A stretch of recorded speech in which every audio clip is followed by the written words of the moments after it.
A few years ago, I made a 30-minute documentary about a bonsai master in Japan called Anchi Goro, and I remember sitting down with him in his garden and saying, I want to make a film about you, but you're not interesting. You're not controversial. What can I possibly say? And he looked at me and he said, You're not seeing what I do. Bonsai is my life. It's in my blood. And if you understand that, then you will see how interesting I am. So I want to try something today. I want to try to look inside myself and show you what bonsai means to me. If you can do just one thing after watching this video, I would love it if you could share with me in the comments what bonsai means to you, or if you have a story about bonsai that you then never shared before. Please consider sharing it because I think it'll help all of us. About 5 years ago, I was given this tree by my friend Alan. It was grown from seed by someone else. And when I got it, it was an unruly mess.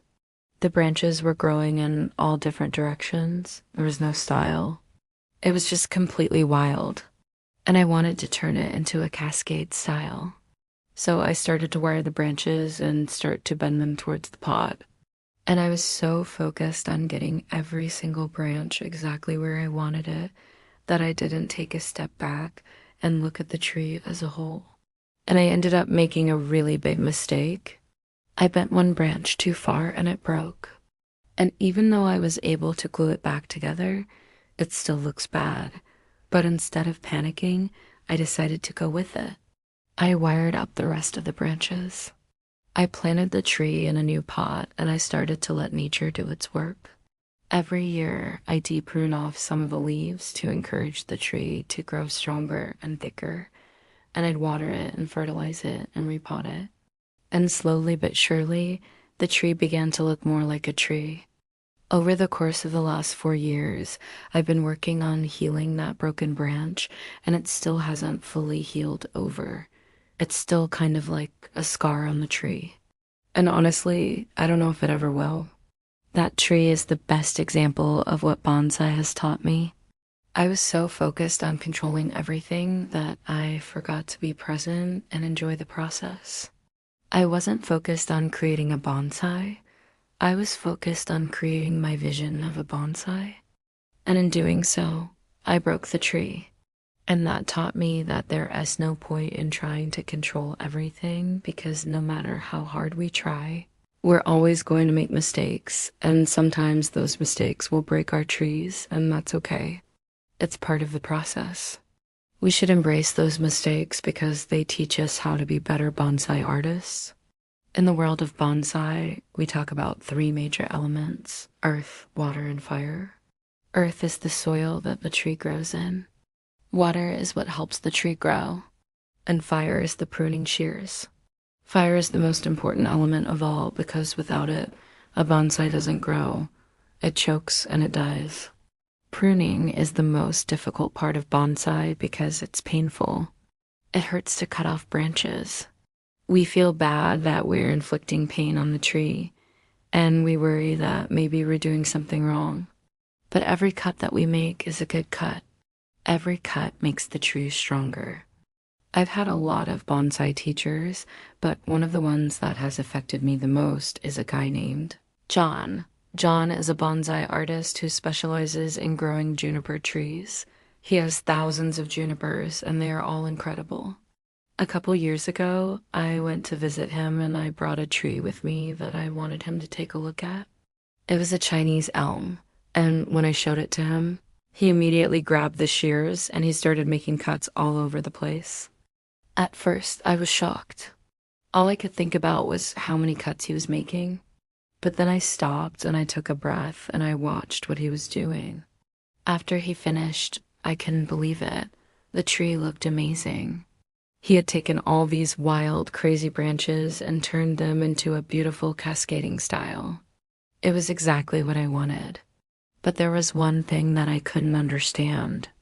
I looked at him and I asked him why he made so many cuts.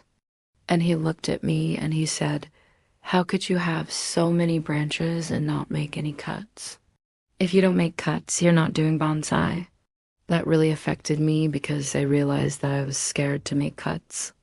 I was worried that if I pruned off too much, I would damage the tree. But that couldn't be further from the truth. Prune off everything. Don't be afraid to hurt the tree. As bonsai artists, it's our job to inflict pain on the tree. If we don't do that, we're not helping the tree, we're hurting it. Another lesson that John taught me was about patience. Bonsai is a slow process and it takes time. I remember sitting there with him, watching him prune, and I thought to myself, why is he taking so long to prune this branch? Just prune it and move on. But he took his time. He looked at each branch individually and he made sure that he pruned it correctly. He didn't rush anything, and I learned that day that bonsai is not about speed. It's about quality. When I first started bonsai, I thought that I could just go out in the forest and collect trees and bring them home and turn them into bonsai. But I soon learned that that's not true. Most of the trees that I collected died within a few months. I was so discouraged that I almost quit. But then I met a man named Harry. Harry is a master bonsai artist. He's been growing bonsai for over 50 years. And he's grown some of the most famous bonsai in the world. I went to him for help, and he took me under his wing and taught me everything that he knew.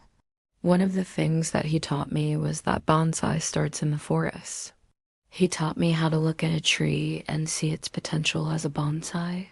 He taught me how to collect trees and how to nurse them back to health.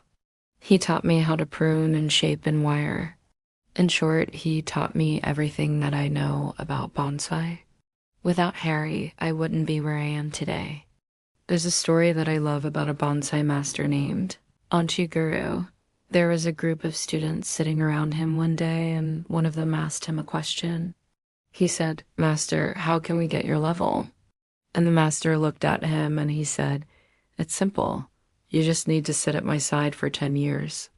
And the student said, "But we can't do that. We have jobs and families and other obligations." And the master replied, "Bonsai is more than a hobby. Bonsai is a way of life." That really affected me because I realized that bonsai is more than just a hobby. It's a way of thinking. It's a way of approaching life. It's a way of finding beauty in imperfection. One of the most important lessons that bonsai has taught me is to find beauty in the imperfect. When I first started bonsai, I thought that I could only grow perfect trees. But I soon learned that that's not true. Some of the most beautiful bonsai are the ones that have been damaged by lightning or disease or pests. I've seen bonsai that have been burned or flooded or even bombed and they still grow, and they're still beautiful. I've even seen bonsai that have been attacked by monkeys and they still grow and they're still beautiful. There's a bonsai in Japan called the Hiroshima bonsai. It's a Japanese black pine that was growing in Hiroshima when the atomic bomb was dropped. The tree was completely devastated, but it still grew. And today it's one of the most famous bonsai in the world. It's a living metaphor for recovery and hope. So I want to ask you again, what does bonsai mean to you? Or if you have a story about bonsai that you've never shared before, please consider sharing it because I think it'll help all of us. Thank you for watching, and until next time, happy bonsaiing.